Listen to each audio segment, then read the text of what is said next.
दिल्ली में सियासी पारा परवान चढ़ रहा है। वार पलटवार के बीच कुछ नेता अपने बयानों से सुर्खियां बटोर रहे हैं तो कई अपने वादों और घोषणाओं से छाए हुए हैं। और इनमें सबसे आगे है आम आदमी पार्टी, जिसने एक बार फिर बड़ा ऐलान कर दिया है और इस बार दांव युवाओं पर लगाया है। फ्री बिजली, पानी, इलाज, महिला सम्मान और अब युवाओं पर दांव। आपके पिटारे से एक बार फिर बड़ी सौगात निकली है। आप संयोजक अरविंद केजरीवाल ने ऐलान किया है कि दिल्ली में आपकी सरकार बनते ही बसों में छात्रों का सफर मुफ्त होगा।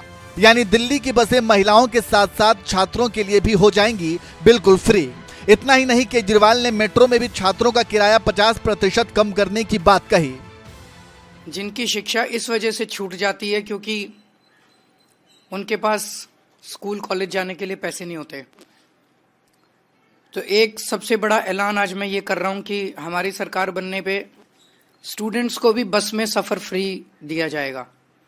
अभी महिलाओं को तो फ्री बस का सफ़र है,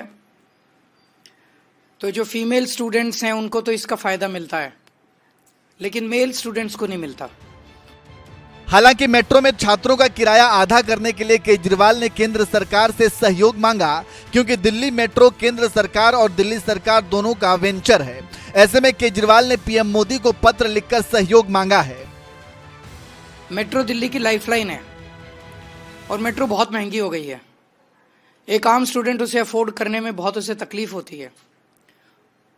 मेट्रो दिल्ली सरकार और केंद्र सरकार का 50-50 वेंचर है। प्रॉफिट होता है तो 50-50 शेयर होता है, लॉस होता है तो 50-50 शेयर होता है। जितना कैपिटल इन्वेस्टमेंट होता है वो भी 50-50 शेयर होता है।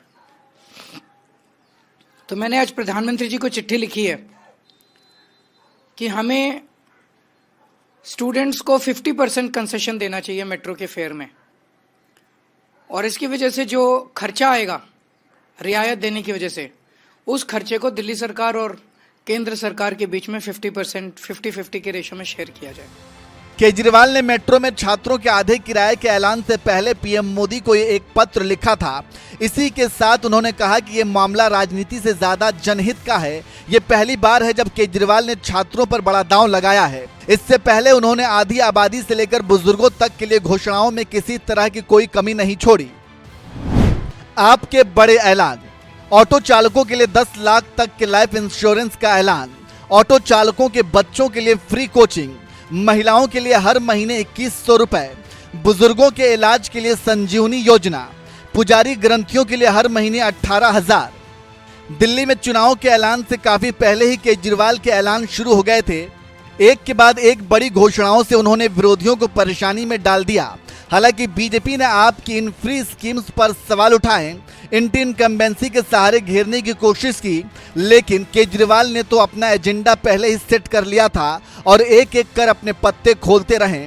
जो बीजेपी रणनीति की मास्टर कही जाती थी वो केजरीवाल से मात खा गई। केजरीवाल ने अपनी घोषणाओं से एक भी तबका अछूता नहीं छोड़ा। जो हिंदुत्व कार्ड बीजेपी खेलती आई है, पुजारी ग्रंथि सम्मान योजना लाकर उसको भी केजरीवाल ने हथिया लिया और हालात ऐसे हो गए कि बीजेपी के लिए आपकी काट ढूंढना ही मुश्किल हो गया। हालांकि इस बार दिल्ली में मुकाबला त्रिकोणीय बताया जा रहा है। आपकी लड़ाई बीजेपी से ही नहीं, कांग्रेस से भी है।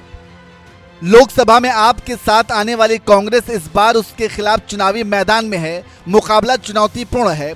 नई दिल्ली सीट पर अरविंद केजरीवाल के खिलाफ दिल्ली के पूर्व सीएम शीला दीक्षित के बेटे संदीप दीक्षित उतरे हैं और वे केजरीवाल के खिलाफ अग्रेसिव मोड में हैं, जबकि बीजेपी से प्रवेश वर्मा हैं। दोनों पार्टियां इस बार आपकी बादशाहत खत्म करने के लिए पूरा जोर लगा रही हैं। दिल्ली में 5 फरवरी को चुनाव होगा और नतीजे 8 फरवरी को आएंगे। उससे पहले दिल्ली के सियासी मिजाज पर आपका क्या ख्याल है, हमें कमेंट करके जरूर बताएं।